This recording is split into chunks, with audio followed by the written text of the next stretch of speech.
Okay, welcome back to my channel. So today we are going to learn about some life processes. हमें life जिंदगी के बारे में पता कैसे चलता है? How we recognize that something is living or something is dead?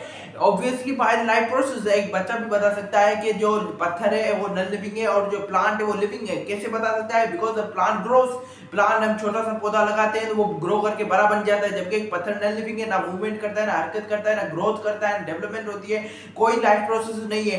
तो मतलब हमें लिविंग ऑर्गेनिज्म को रिकॉग्नाइज करने के लिए हमें लाइफ प्रोसेस का पता होना बहुत जरूरी है.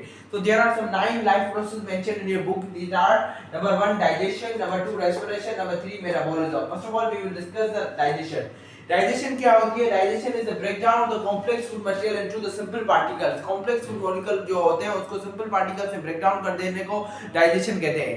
Number 2 respiration. रेस्पिरेशन और नॉर्मल आम जुबान में रेस्पिरेशन कहते हैं सांस लेने को, जबकि बायोलॉजी की जुबान में respiration is a cellular process, a metabolic process, rather a catabolic process जिसमें something glucose is broken down in the presence of oxygen to produce carbon dioxide, water and energy. Equation for the respiration is glucose is broken down in the presence of oxygen. Glucose is broken down in the presence of oxygen to produce carbon dioxide, water and energy. And some amount of energy, some 36 ATPs are produced. So respiration is basically a cellular process जिसमें glucose oxygen की मौजूदगी में टूटती है और carbon dioxide, water और energy बनते हैं. तो दिस इज रेस्पिरेशन. रेस्पिरेशन एक मेटाबॉलिक प्रोसेस है जिसमें ऑक्सीजन यूटिलाइज होती है ग्लूकोज को तोड़ने में और कार्बन डाइऑक्साइड और वाटर और energy produce. Carbon dioxide by product है, वेस्ट प्रोडक्ट है, जबकि एनर्जी हमें रिक्वायर्ड है. Respiration is basically done to produce the energy. So this is respiration. Now we will discuss about the metabolism. Metabolism मतलब जितने भी chemical reaction हो रहे हैं सेल के अंदर, उन सब ने केमिकल रिएक्शंस को मिला के हम मेटाबॉलिज्म कहते हैं. There are two type of reactions happening inside the cell. Either there will be the breaking reactions or making reactions. कोई यहाँ तो कुछ बन रहा होगा या कुछ टूट रहा होगा. तो जो टूटने ब्रेकिंग प्रोसेस होंगे, रिएक्शंस होंगे, उनको कहते हैं कैटाबॉलिज्म. जो मेकिंग रिएक्शन होते हैं उनको कहते हैं एनाबॉलिज्म. सो मेटाबॉलिज्म के भी दो टाइप्स आ गए. मेटाबॉलिज्म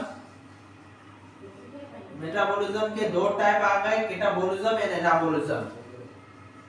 कैटाबॉलिज्म और anabolism. Catabolism and anabolism. Catabolism में क्या हो रहा होता है? समथिंग इज ब्रेकिंग प्रोसेस, कोई टूट रही है, ब्रेकिंग प्रोसेस. जबकि एनाबॉलिज्म में क्या हो रहा होता है? कुछ बन रहा होता है, मेकिंग प्रोसेस. और उसकी बेहतरीन मिसालें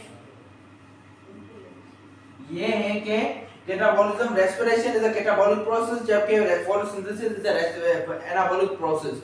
फोटोसिंथेसिस में कुछ बन रहा होता है, कार्बन डाइऑक्साइड और वाटर मिलकर कुछ बनाते हैं, ग्लूकोज बनाते हैं और कुछ एनर्जी ऑक्सीजन को रिलीज करते हैं. जबकि कैटाबॉलिज्म में, रेस्पिरेशन में जब हम पढ़ के आ रहे हैं, ग्लूकोज की ऑक्सीजन की मौजूदगी में ग्लूकोज टूटता है और कार्बन डाइऑक्साइड, वाटर और एनर्जी बनते हैं.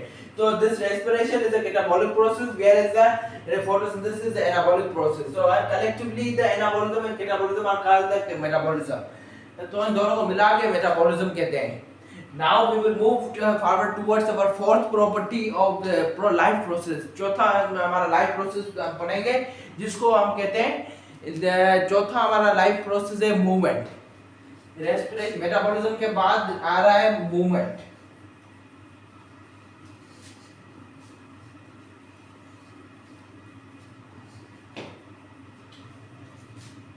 चौथा हमारा लाइफ प्रोसेस है movement. Movement is the quite obvious word, जिससे आपको वर्ड से ही पता चल जा रहा है. मूवमेंट मतलब हरकत करना. कोई अगर हाथ पांव चला रहा है या पता प्लांट अपनी जगह से मूव कर रहा है, there are growth movement. Plant जो होते हैं वो ग्रोथ मूवमेंट्स करते हैं, ग्रोथ के साथ मूव करते हैं, ग्रोथ होती जाती है, उसके साथ मूवमेंट होती जाती है उनकी. और जब एनिमल्स जो होते हैं वो हाथ पांव चलाते हैं तो इसको मूवमेंट कहते हैं. इसके बाद पांचवी लाइफ प्रोसेस है वो है डेवलपमेंट. डेवलपमेंट के बाद छठा है ग्रोथ. तो डेवलपमेंट क्या होती है? डेवलपमेंट में basically it is a process जिसमें हम लिविंग ऑर्गेनिज्म बन रहा होता है. लिविंग ऑर्गेनिज्म बनने का प्रोसेस स्टार्ट कहां से होता है? वो बनता है एम्ब्रियो से बनता है. एम्ब्रियो कैसे बनता है? जब स्पर्म और एग सेल मिलते हैं तो बनता है एक जाइगोट बन जाता है. This is suppose sperm and this is egg. Now sperm and egg cells will join together to form a zygote. This is zygote. Zygote is formed by the sperm and egg cells which are contributed by the male and female. Sperm and egg cells join together to form a cell which is known as zygote. Now zygote will divide multiple times division, cell division करके ये embryo बन जाएगा. एक cells का mass बन जाएगा. cells का mass बन जाएगा जिसको कहेंगे embryo. embryo कहेंगे. अब embryo this is the developmental stage. तो दिस इज डेवलपमेंट. डेवलपमेंट होती है बर्थ से पहले होती है. बर्थ से पहले डेवलपमेंट होती है और बर्थ के बाद ग्रोथ होती है. बर्थ से पहले डेवलपमेंट कैसे होती है? जिस एम्ब्रियो जो है वो सेल्स जाइगोट के सेल्स डिवाइड कर करके एम्ब्रियो बनाएंगे. This is development. एक बच्चा जो मां के पेट में होता है वो उसमें एम्ब्रियो डेवलप हो रहा होता है. एम्ब्रियो सेल डिवाइड हो के एम्ब्रियो बनते हैं और बच्चा डेवलप होता है. एक बेबी डेवलप होता है. So that is called development. So birth के बाद जब बच्चा पैदा हो जाता है तो उसकी ग्रोथ होती है, वो बड़ा होता है. एक छोटा सा ग्रोथ का एक मिसाल मैं आपको दूसरा भी दूं तो वो ये है कि प्लांट का एक छोटा सा पौधा आप प्लांट जमीन में लगाएंगे तो वो ग्रो करके एक बहुत बड़ा पेड़ बन जाएगा, दरख्त बन जाएगा. तो वो ग्रोथ हो गई है. तो living organism show growth after the birth. जब सीड के अंदर होता है प्लांट तो मतलब वो डेवलपमेंट हो रही है. सीड के बाहर निकल गया तो वो ग्रोथ कर रहा है. This is the logic for the development and growth. And now we will discuss about our again next life process which is the excretion. Next life process is the excretion. इसके बाद irritability है and finally we have the reproduction. Left life process is excretion. Number इसके बाद excretion के बाद irritability है.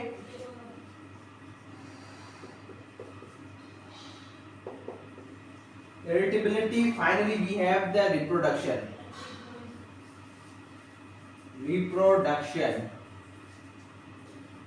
Okay, so now we will discuss what is excretion. Excretion is a process जिसमें हम क्या करते हैं, metabolic waste products. Metabolism जब होता है तो उसमें metabolic waste products भी कुछ प्रोड्यूस होते हैं. सारे काम के प्रोडक्ट्स नहीं होते. जब रिएक्शन होता है, मेटाबॉलिज्म होता है तो मेटाबॉलिज्म में बहुत सारे waste product, toxic metabolic waste products produce हो जाते हैं. टॉक्सिक होते हैं जो बॉडी में रख नहीं सकते, जिसको खारिज करना जरूरी होता है, तो उनको हम एक्सक्रीट आउट कर देते हैं. तो this process of excretion is called excretion of excreting out the waste products of removing the waste. Removal of the waste products from the body is called excretion. इस waste products को remove, body से remove करने के process को excretion कहते हैं. ठीक है. Number 2, irritability. Number irritability. Irritability is the ability to respond to a stimulus. किसी भी stimulus को respond करने के लिए ability को irritability कहते हैं. आप पूछेंगे sir what is stimulus? Stimulus is very simple thing. कोई भी चीज, for example आप सूरज की रोशनी लग रही है तो सूरज की रोशनी में सनफ्लावर जो होते हैं वो सूरज की रोशनी की तरफ रुख कर देते हैं. सो सूरज की रोशनी जो होती है सनलाइट इज स्टिमुलस, और जो वो रेस्पॉन्स जो शो कर रहे हैं सनफ्लावर सूरज की रोशनी की तरफ मुड़ रहे हैं, that is the response of the plant. So irritability क्या है? वो एबिलिटी है उसकी प्लांट की वो एबिलिटी है जिसकी वजह से वो रेस्पॉन्ड कर रहा है, सूरज की तरफ मुड़ रहा है, दैट इज इरिटेबिलिटी. सूरजमुखी जो सनफ्लावर्स होते हैं वो जो सूरज की तरफ रुख कर देते हैं, that is ability is called irritability. So in simple words, we can say the ability of living organism to respond to a stimulus is called irritability. Now finally we have the reproduction. Reproduction is to produce the more of your kind. अपने जैसे दूसरे बनाना. For example, mango का पेड़ में से आम के पेड़ में से आम ही मिलेंगे, पैरट से पैरट ही पैदा होगा, पिजन से पिजन ही पैदा होता है. To produce more of your own kind, अपने जैसे दूसरे बनाना is called reproduction. या babies banana, the process of producing the offspring is called the reproduction. Thank you so much.